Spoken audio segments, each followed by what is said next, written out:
preparar um povo para o encontro contigo nas nuvens dos céus.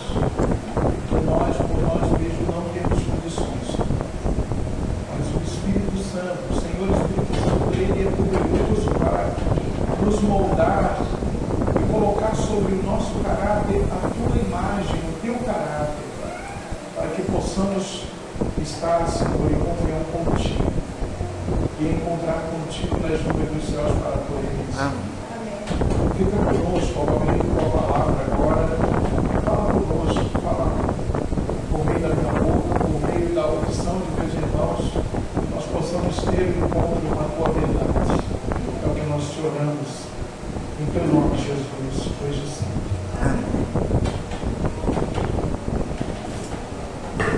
Deixa eu fazer uma observação aqui à área.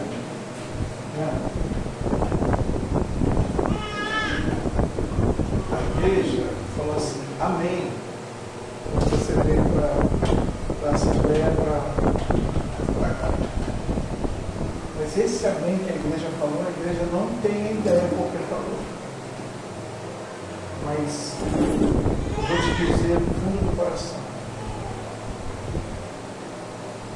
Deus não tem acepção de pessoas. Pasmem vocês de que o desejo de Deus é que todos os seus filhos do mundo, todos, estivessem vivendo a palavra dele. Então o Senhor não fica olhando o povo de igreja. Ele ama. Tanto o meu irmão lá da Assembleia de Deus, da Batista. Agora, o meu irmãozinho lá da Batista, da Assembleia de Deus, da Batista, da Maranata, esse meu irmãozinho, ele está em sinceridade aqui com Deus. Deus vai falar com ele. Eu conheço o pastor da Igreja Batista, e Deus falou com ele. Os meus mandamentos têm que ser guardados. Minha palavra tem que ser guardada. Então a igreja toda para. Então era assim, era uma igreja batista com doutrina adventista. Mudou tudo. Reuniões, sábado de manhã, mas eu fui. Eu já dei estudo para pastor da Assembleia de Deus. Mudou. Por que eu estou te falando isso? Porque se você está aqui, é porque Deus quer revelar toda essa verdade que você está pensando revelar para você, no meio desse relacionamento com Deus, com a igreja, para que você seja portadora dessa informação para ele. Vai chegar um momento. Porque o tempo de Deus não é o meu nem o seu. Então, quando a igreja fala amém, a igreja não sabe o porquê do amém. A igreja aparentemente parece assim, amém, alguém foi resgatado. Não, você já era uma resgatada. Você só veio para esse grupamento do exército do Senhor, esse grupamento que existe em todas as denominações que puderam. Porque Deus vai te habilitar com coisas que se você estivesse lá, você não teria essas habilidades para ajudar eles. Entende? E é sobre isso que eu quero falar, selamento. Eu, muito novo, ouvi a mensagem dessa igreja, porque eu tinha dentro de casa uma pessoa que era adventista. Mas, se vocês não sabem, eu cresci num ambiente de feitiçaria, de invocação do demônio, de pacto com o demônio. Nós morávamos no barraco, meu pai fez pacto com o demônio e teve uma experiência lá. Nós estudamos, independente de religião, conseguimos agregar valores financeiros, construímos uma casa e meu pai resolveu que nessa casa ele iria dedicar essa casa para o demônio, a casa que nós estávamos construindo. E na hora que ele resolveu dedicar essa casa para o demônio, embaixo ele, no porão, ele fez a casa igual, e embaixo ele fez o centro espírita. Era um terreiro de candomblé. E muitas vezes minha mãe me obrigava a segurar a cabeça era um garoto de 12 cabeça do animal para ser tomado por demônio. Esse momento.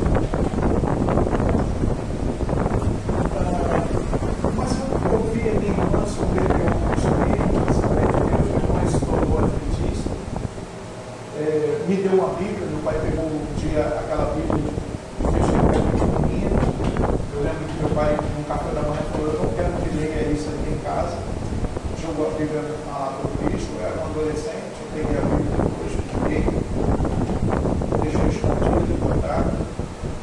E ela me deu um outro livro grosso, ela falou: ela esconde para papai, nós somos pernambucanos, né? Papai não vê. E aí eu via o Grande Conflito. Eu li o livro do Grande Conflito. Interessante que o Grande Conflito, quando eu li à noite. Então, eu lia, eu botava a luz, fechava a porta, e aí lá no quarto nós tínhamos uma luz assim de canto, e a luz ficava aquela minha sombra, né? Lá na luz principal. Então, eu não conseguia ver direito, mas alguma coisa acontecia comigo naquela época que nunca mais aconteceu. Eu abria aquelas páginas assim, e à medida que eu forçava a minha vez, alguns trechos brilhavam.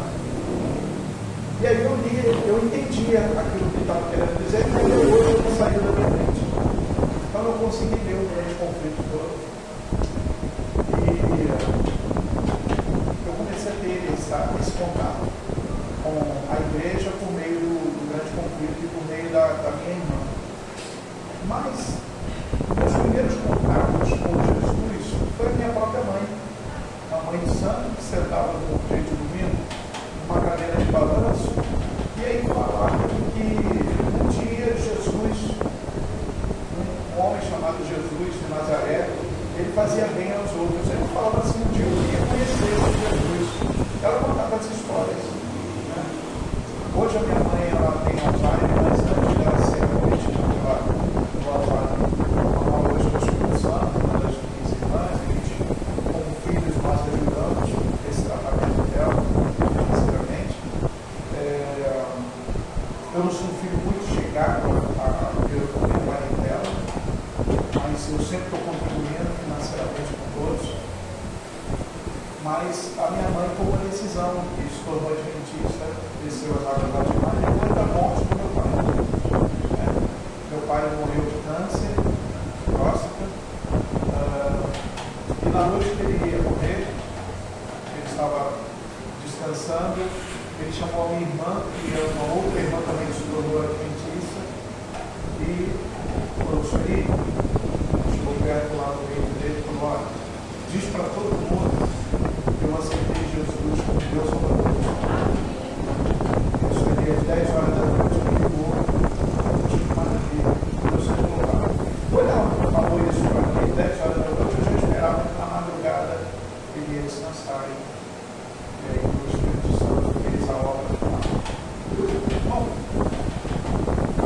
por que eu estou falando isso para vocês? Porque é uma conclusão muito grande que parou na minha mente.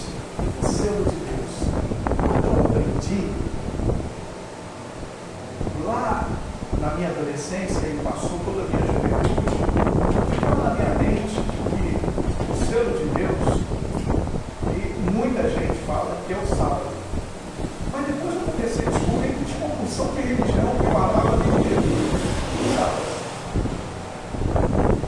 Judaísmo, outras igrejas no mundo todo guardando também o sábado.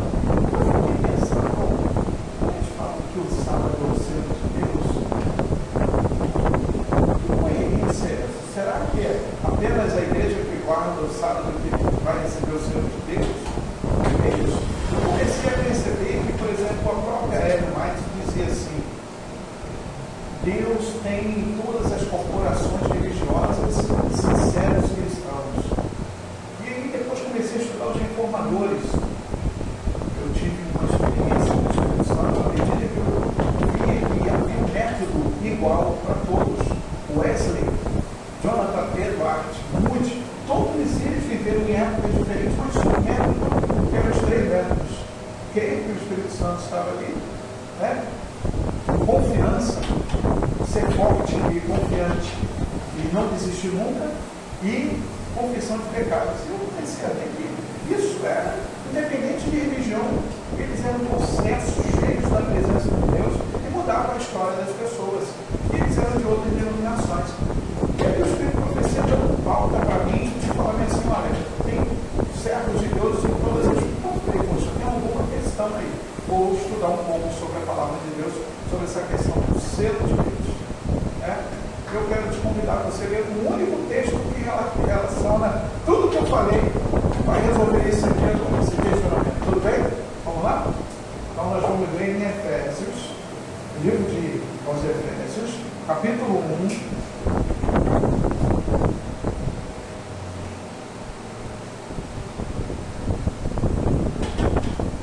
Verso 13 e verso 14. Efésios capítulo 1, verso 13 ao 14. Tem também vós, depois que ouvisseis a palavra da verdade, o evangelho da salvação, tendo nele também crido, fostes o quê? Com o quê? Eu vou depois falar por que a promessa. Ok? Depois que você acredita, que aceita Cristo como Salvador, aceita o Evangelho de Deus, quem é que sela?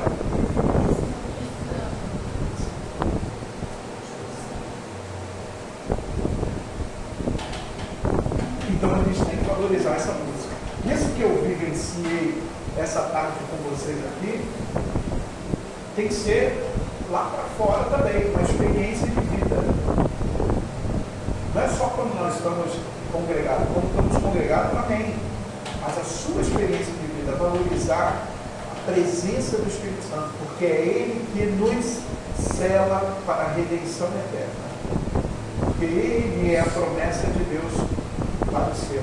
E por que o Espírito Santo, Ele nos sela para a vida eterna? Então é o sábado do Espírito Santo, é o Espírito Santo. Quando você está selado, cheio do Espírito Santo, você vai ter esclarecimento de ter um relacionamento com Deus. Que dia que você vai se relacionar em adoração a Deus? No sábado. E aí o sábado vai ter uma diferença muito grande na sua vida. Porque as pessoas vão ver que você é diferente. O que vai chamar a atenção dos incrédulos é de que você é cheia da presença de Deus. Que igreja é que ela está? O que é que ela faz para amar sem interesse? Vou procurar essa igreja. Eles são os guardadores do sábado. Pegou a ideia do que vai evidenciar? Eu estou procurando, eu tive um sonho de que essas pessoas que estão fazendo isso pelo mundo agora, elas são diferentes, porque elas guardam o mandamento de Deus. E as pessoas vão olhar o mandamento de Deus e vai ressaltar o sábado, porque todas as outros mandamentos eles conhecem, mas o sábado eles colocaram a parte como sendo um dia descartável e mudado na história. Vocês perceberam então? Então, o sábado ele aparece ao longo da história como sendo uma marca de Deus para o seu povo, quando o seu povo está sendo, quando está o quê? Consagrado. Todos vão saber que eu sou o Senhor da vida de vocês. Então o sábado ele brilha, mas quando Deus não é o Senhor da vida do povo, o sábado fica ofuscado. É um dia de deboche e de menosprezo. Você conseguiu entender? Porque o sábado, ao longo das Escrituras, aparece como uma marca, a marca de um povo consagrado e não um povo não consagrado. Porque uma pessoa consagrada, cheia da presença de Deus, o sábado brilha como um dia do Criador, um dia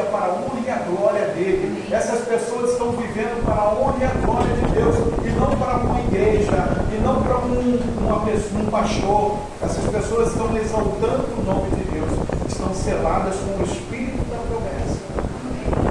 A promessa que Jesus falou: eu vou encher vocês, eu vou encher vocês, ele está com vocês, mas ele estará em vocês.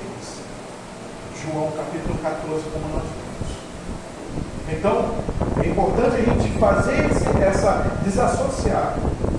Tem muito irmão se prendendo ao sábado. Eu vou guardar o sábado porque quem guarda o sábado está salvo. Está salvo, irmão. Você está salvo? Eu só vou ser salvo em Cristo e não no sábado. E o sábado sem a presença de Deus dentro da sua vida é um dia horrível. É um dia de peso, um dia de angústia, um dia de amargor. Então a gente precisa ter um olhar diferenciado. Deus, o Espírito Santo, precisa estar dentro de mim.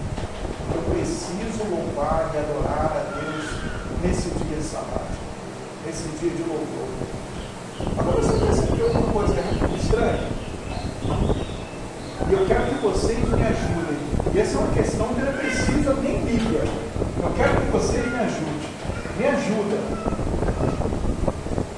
Como é que uma igreja fica cheia no dia de sábado e no domingo e na quarta-feira, que é o mesmo Deus que vai ser cantado, louvado e orado e pregado, fica vazia?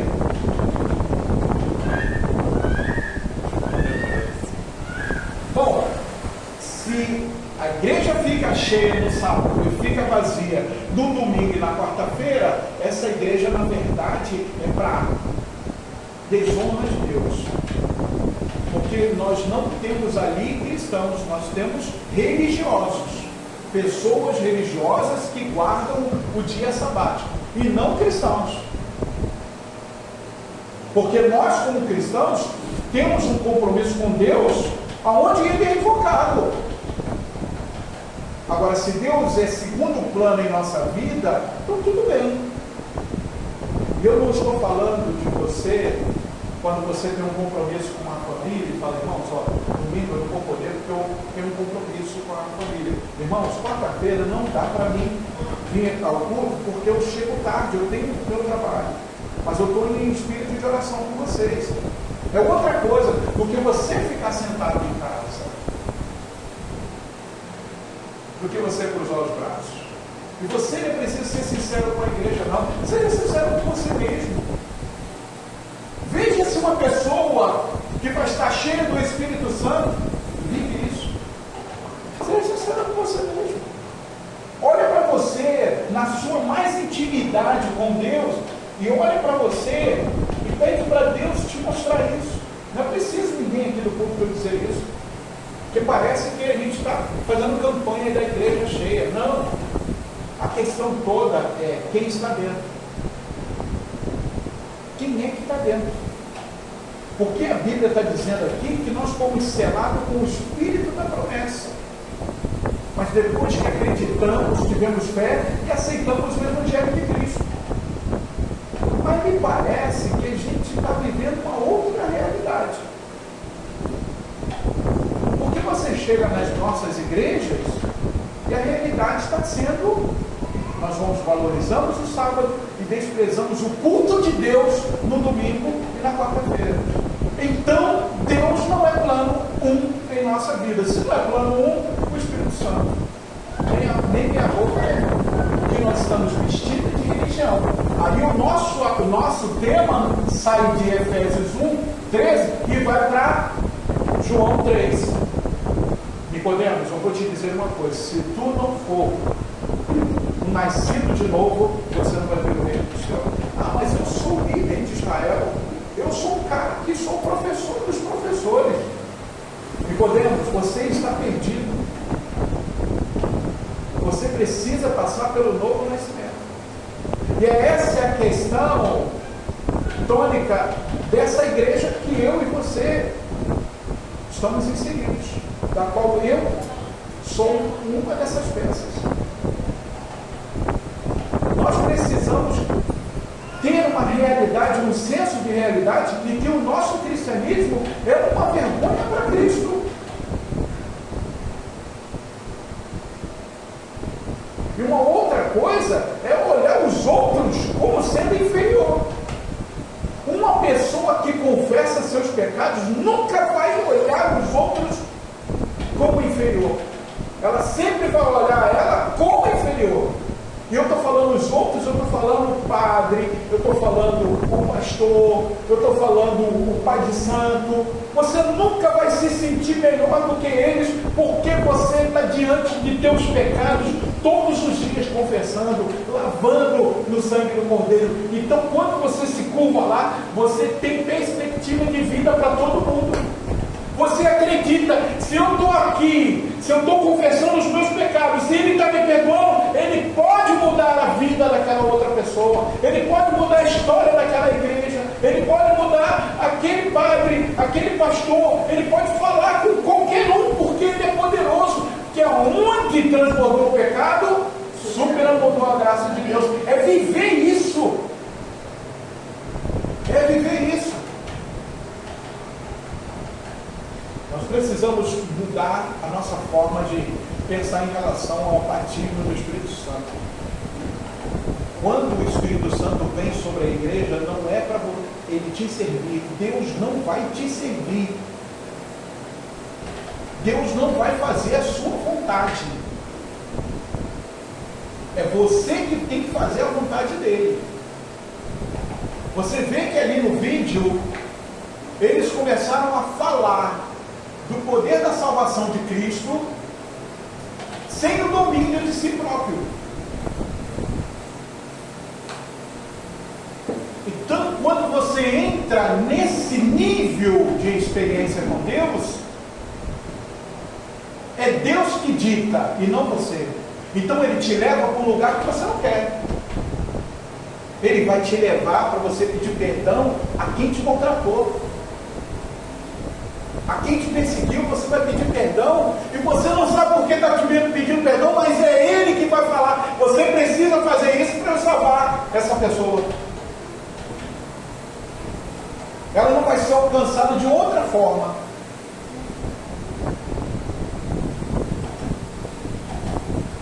Jonas foi salvo pelo Espírito Santo. E a gente olha para Nínive. Mas quem precisava mais do que Nínive era Jonas. O resgate da história de Jonas era para salvar Jonas e não os ninivitas só. O ninivita já tinha um movimento de reavivamento lá. Sabe por quê? Como Jonas falou, em 40 dias o rei rasgou, porque já tinha pessoas orando ali, que eram cativas do rei da Síria. Lembra? Todo o norte foi levado pelos assírios lá para a Síria. Então, Nínive era a capital da Síria. Então, Israel estava lá dentro. Então, já havia pessoas orando ali, pedindo que Deus intervisse. Então, quando apareceu a mensagem do Senhor, todo mundo ficou 3 dias e 3 noites sem beber água e sem comer, nem os animais, nem criança podia colocar nada, porque o rei se prostrou diante de Deus. Mas tinha um que não tinha se prostrado, com altivez, porque eu sou o servo de Deus, porque eu estou na igreja verdadeira. Então Deus colocou ele sentado lá do lado de fora da cidade, porque ele não podia se consagrar com aquele povo, então ele ficou ali sentado. Deus deu uma lição.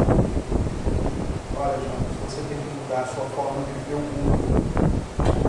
Eu amo todas as pessoas. Você está sendo cheio da minha presença, é para amar as pessoas, não é para odiar. Você está para me servir. Vamos ver o que aconteceu com os grandes homens que mudou a história do Antigo Testamento? Livro de Êxodo. Sei que eu já estourei o tempo, né? Minha irmã e meu pai.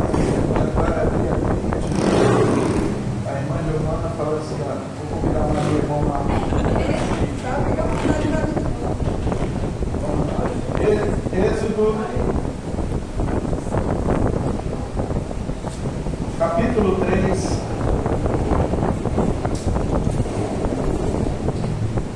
Eu não vou ler o texto não, só quero ler apenas 2 versículos. Verso 4.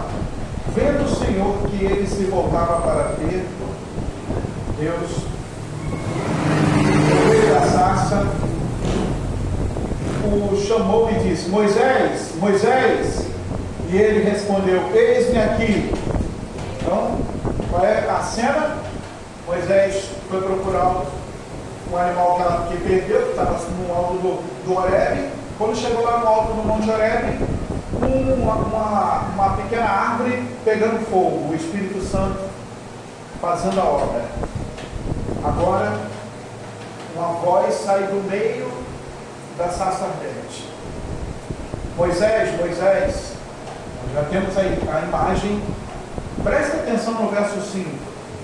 Deus continuou: não te chegues para cá, não se aproxima. O que Deus pediu para ele? Tire as sandálias dos pés. Vamos agora lá em Josué.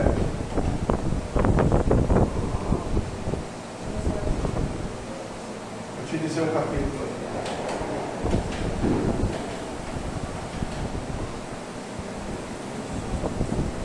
Josué,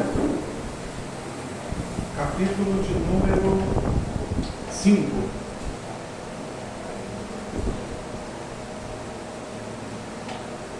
Verso 13. Josué, capítulo 5, verso 13. Estando Josué ao pé de Jericó, levantou os olhos e olhou, e eis que achava em pé diante dele um homem que trazia na mão uma espada nua. Chegou-se Josué a ele e disse: És tu dos nossos ou dos nossos adversários? Respondeu ele: Não, sou príncipe dos exércitos do Senhor e acabo de chegar.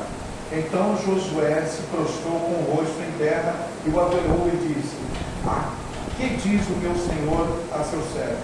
Respondeu o príncipe dos exércitos do Senhor a Josué: descalça as sandálias dos pés, porque o lugar em que estás é santo. E fez Josué.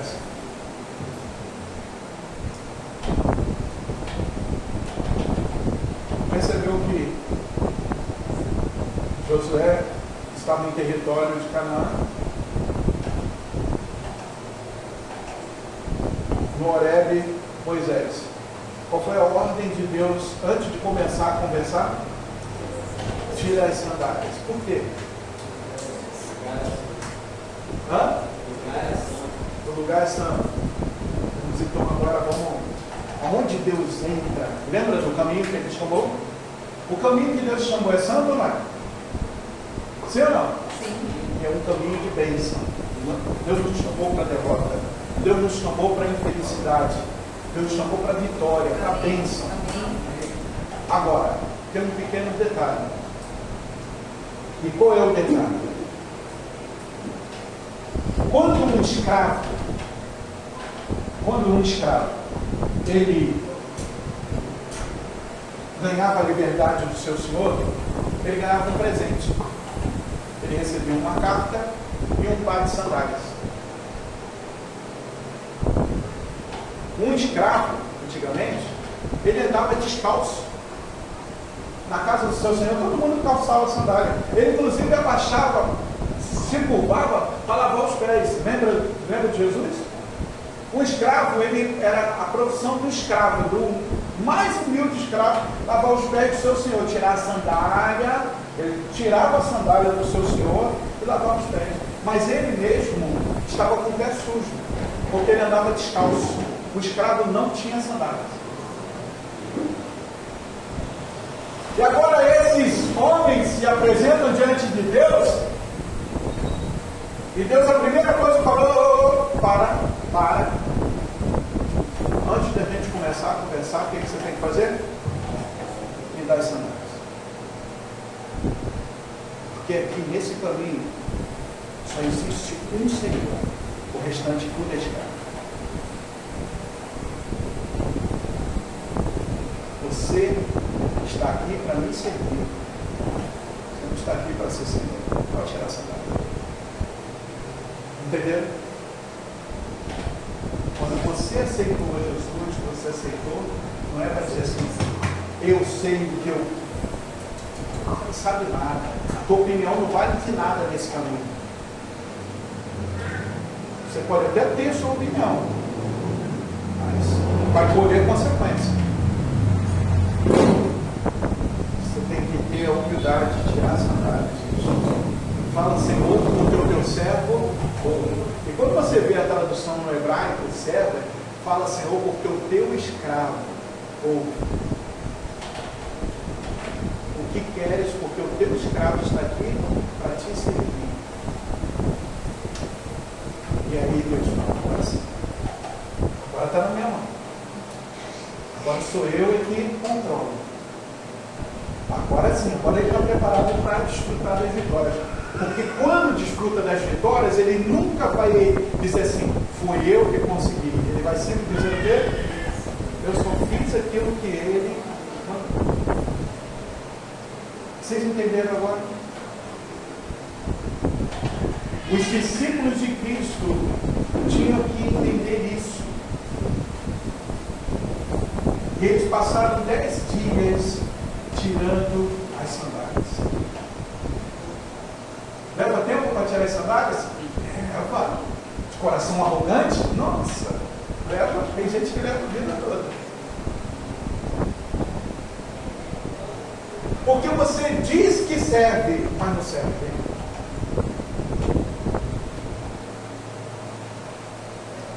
Uma certa ocasião, você pode pesquisar isso depois, Jesus estava chegando numa aldeia de samaritanos e os samaritanos, que eram judeus mestiços, não queriam receber Jesus. João e Tiago, os irmãos agressivos, eles não eram violentos, eles muito agressivos, eles falaram, Senhor, o Senhor quer que a gente se ajoelhe aqui agora e peça com que fogo desça do céu e consuma? A resposta foi, João, Tiago, vocês não sabem a que espírito vocês pertencem. Vocês não sabem a que espírito vocês pertencem. Depois dos 10 dias tirando sandália, o Espírito entrou no corpo daqueles dois homens. E sabe para onde o Espírito Santo mandou eles? Sabe qual foi a primeira cidade que o Espírito Santo mandou eles? Para Samaria. Tiago estava pregando o Evangelho em Samaria e havia tanta gente sendo batizada que Pedro teve que ir lá, que a igreja teve que ir lá, os líderes tiveram que ir lá. Um homem que há tempo atrás queria que os samaritanos morressem pelo fogo de Deus. Eu tenho que parar de pensar que eu sou o verdadeiro e que os meus irmãos são os falsos. Tem que parar isso. A gente tem que entender que nós aqui estamos para servir. Você foi escolhido primeiro, foi escolhido para uma igreja, para servir. Muita gente fala assim, eu quero o poder do Espírito Santo para fazer isso, para fazer aquilo. Olha o que o apóstolo fala, o apóstolo Paulo fala em Romanos 5:5. Abre aí, Romanos 5:5.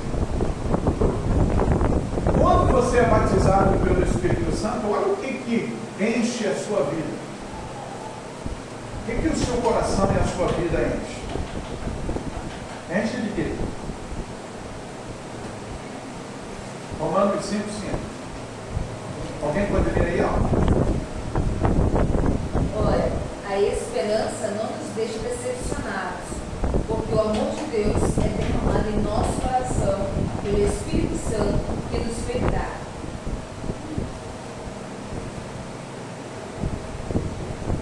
O que é derramado em nosso coração? O amor. Quando você está pedindo para ser cheio da presença do Espírito Santo, quando ele vai te encher, ele te enche de quê? Amor desinteressado. Amor desinteressado é aquele amor que você dá um estudo e não espera que a pessoa desça batidão. Ah, ele não acreditou porque ele não se batizou. Esse é um amor egoísta. Você está indo atrás de pessoas com sentimento egoísta, de denominacional. Você quer encher a tua igreja. Tu não quer ver essas pessoas transformadas pelo poder do Espírito Santo.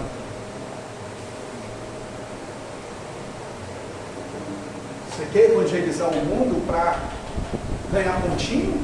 Para encher a sua igreja ficar mais importante? Então tu está fora. Isso não é obra do Espírito Santo. Tua boca tem que estar cheia de amor. Amor desinteressado. Você tem que amar o irmão da Assembleia, da Batista, do jeito que ele está. E se o Espírito Santo falar, faça isso, você fala. Mas se ele não falar nada, você vai continuar amando aquela pessoa do jeito. E você ainda vai dizer, eu estou orando para junto, para a gente caminhar nas mansões celestiais. Porque a obra não é tua. Você já tirou o quê? Sandália, você é escravo, você faz o que ele quer. Então a gente tem que se despir dessa religião. Porque eu amo a igreja adventista, eu sou grato pela igreja adventista. Minhas filhas cresceram aqui, à frente da igreja. Eu pregando, fui obreiro muito tempo em associações, conferencista, viajava, minhas filhas cresciam no primeiro ano, desenhando, ouvindo, foram desbravadores. Hoje eu tenho 2 filhas que vêm à igreja, mas não querem saber da igreja. Sentam hoje mesmo, saindo da igreja central, estavam lá, conversando com o pastor e tudo mais, lá, a minha chefe lá, que é a coordenadora lá, estava lá. Mas, eu tenho 3. Uma é professora, está lá aqui, casada, as outras solteiras. Porque ficaram olhando para a igreja, ficaram presas na igreja, amaram tanto a igreja que perderam a visão que o Pai sempre pregou: Cristo. Amar a Cristo, se relacionar com Cristo. Hoje elas estão retomando o mundo. Mas eu digo para elas: olha, eu não vou forçar vocês, é obra do Espírito Santo. Mas estou indo na igreja, não estou bem, mas eu sei como é que, pelas características, a gente, né, como pai, como mãe, a gente olha como é que o filho está sofrendo, né, sem ter um relacionamento com Deus. A gente tem que amar. E eu sei que muitas pessoas estão aqui cumprindo apenas a obrigação de vir à igreja no dia. Então, nós precisamos entender que esse rótulo denominacional não é a solução para a nossa vida. A igreja adventista tem que tomar um novo rumo, uma nova postura diante do dono dessa igreja. Você vê que no Apocalipse, quando nós lemos, ele está do lado de fora. Eis que estou à porta. Ele está do lado de fora. Quem é que está liderando? É uma liderança de homens. Quando eu me reúno com os meus irmãos numa comissão, vamos tratar de problemas da igreja, mas ninguém dobra o joelho e fala: vamos jejuar pela nossa irmã, que nós estamos perdendo ela para o mundo. Vamos orar, vamos dizer a ela o quanto que ela é importante. Não, vamos excluir primeiro. Aquele sentimento que parece de vingança. Quando vamos batizar alguém, nós estamos batizando com aquele sentimento assim: amém. Sabe, mas aquele amém, sabe, forçado, não é aquela alegria com alguma coisa transformadora que está acontecendo. Mas por que isso? Porque nós entendemos que está faltando algo aqui dentro, de verdade, o amor genuíno. Então, na hora que você for orar, Senhor, me batize com o teu amor. Eu quero ter um amor desinteressado, um amor genuíno. Eu quero amar. a minha mãe, eu quero amar o meu pai, eu quero amar meus irmãos, meu esposo, a minha família, a tua igreja, aqueles que não são da igreja. Eu quero amar de forma que a minha alma arda para vê-los no céu. Eu quero ter o amor de Cristo, não o amor denominacional. Porque o amor denominacional só quer uma pessoa sentada no banco da igreja cantando hino e fazendo oração e lendo a Bíblia. Mas o amor genuíno quer levar essas pessoas para andar nas mansões celestiais. Amém. Para a gente fechar, eu quero ler como é que eles tiraram as sandálias. Joel capítulo 2. O que é que eu faço então para ser cheio da presença do Espírito Santo? Joel capítulo 2. Verso 12 em diante. Último texto que eu estou lendo, tá? Irmã Georgina, Giovânia. Faltam 10 minutos para as 5. Já estou terminando. Me perdoe, tá? Ainda assim, agora mesmo diz o Senhor: convertei-vos a mim de todo o vosso coração, e isso com jejum, com choro e com planto. Rasgai o vosso coração e não as vossas vestes. Convertei-vos ao Senhor vosso Deus, porque Ele é misericordioso e compassivo, e tardio em irar-se, e grande em benignidade, e se arrepende do mal. Verso 15.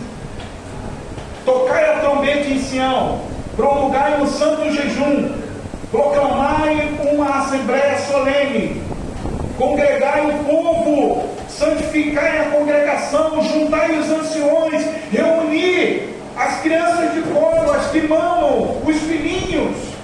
Saiam a noiva da sua recâmara e o noivo do seu aposento. Chorem os sacerdotes, os ministros do Senhor, entre a parte da frente da igreja e o altar, o pórtico e o altar, e orem dessa forma. Poupa o teu povo ao Senhor, e não entregue a tua herança ao opróbrio, para que as nações façam escárnio deles, porque hão de dizer entre os povos: onde está o quê? As pessoas falam: poxa, esse povo aí que é crente, eles são iguais aos outros. Senhor, nós não podemos desonrar o teu nome. Nós não queremos que o teu nome passe mais vergonha. Nós queremos, é isso que Deus está dizendo. E você sabe quem que leu isso aqui? Quem leu esse texto de Joel 2? Você sabe quem foi que leu? Os apóstolos. As mulheres e os apóstolos no dia do Pentecostes. Antes de ser cheio, eles estavam estudando esse texto. Eles estavam dizendo assim: Senhor, se o Senhor não vir sobre nós, o que será de nós? As pessoas vão fazer pouco caso do Cristo morto. Nós precisamos da tua presença, e sem a tua presença não vamos lugar nenhum. Eu pergunto a vocês: olha para o resultado da tua vida. Você consegue ir um pouco mais à frente sem a presença de Deus? Olha para a história da tua igreja. Olha para a tua vizinhança. Tu está satisfeito? Quantos memes em segurança de estamos vivendo está passando? O que você está fazendo passando? É a mesma situação que você está passando antes e eu estou passando. A mesma coisa que os discípulos estavam passando, aquele medo de testemunhar, uma insegurança. Estavam reunidos num lugar e dizendo: Senhor, as pessoas vão fazer pouco caso do teu nome. Até que Deus fala: não. Todos vão ter que ouvir a minha voz. E entrou dentro de cada um deles. E Deus falou naquele dia de Pentecostes que num só dia 3.000 almas se curvaram diante de Deus para lavar suas vestiduras no sangue do Cordeiro. Aquelas mulheres e aqueles homens abalaram o mundo da sua época. E há uma promessa para os nossos dias. Olha o que diz Joel 2. verso 28. E acontecerá depois. E depois de quê? Depois de quê? Depois de vocês chorarem, porque a gente só adquire aquilo que a gente tem necessidade. O texto não diz que é para chorar, é para clamar. Não diz, Senhor, nós não podemos, precisamos, porque o teu nome vai ser envergonhado. Não é isso que parei de ler ali? Não foi? Joel 2? Vou ler de novo, porque talvez você não tenha ouvido. Aqui, ó. Poupa o teu povo, ó Senhor, e não entregues a tua herança à vergonha, ao opróbrio, para que as nações, as pessoas, façam um pouco caso deles. Porque hão de dizer entre os povos: onde está o Deus dessa igreja? Depois que a gente sentir isso, tiver com desejo, depois que você clamar a Deus e falar: Senhor, chega de sofrimento, chega de vergonha, eu tenho que realmente ser cheio da tua presença. Olha o que ele diz: e acontecerá depois que derramarei o meu espírito sobre toda a carne. Vossos filhos e vossas filhas profetizarão, vossos velhos sonharão, e vossos jovens terão visões. Até sobre os servos e sobre as servas derramarei o meu espírito naquele dia. Mostrarei prodígios nos céus e na terra, sangue, fogo e coluna de fumaça. O sol se converterá em trevas e a lua em sangue, antes que venha o grande dia do Senhor. E acontecerá que todo aquele que invocar o nome do Senhor, queridos, há uma promessa para essa igreja, que o poder que veio no Pentecoste e acompanhou os discípulos durante 100 anos vai vir em dobro nos nossos dias. Então, se tu acha que tu está transbordando, se a tua igreja está transbordando pecado, o Senhor é poderoso para superabundar em graça. Se a tua vizinhança está completamente perdida, Ele é poderoso para salvar a todos. Mas basta você pedir para lavar o interior do corpo, enche. Senhor, lava o interior do corpo, me purifica e enche. Eu tenho carência. Eu não quero mais que o teu nome seja envergonhado. Eu não quero mais que a minha igreja que eu frequento, cada banco ali, Senhor, eu quero que sente uma pessoa que vá para o céu. Eu quero que pessoas sejam amadas. Eu quero que a minha igreja seja amada. Eu quero que o povo de Deus sinta o teu amor. Então tem que começar por mim. Me batiza com o teu amor e muda a sorte da minha vida, da vida da minha família.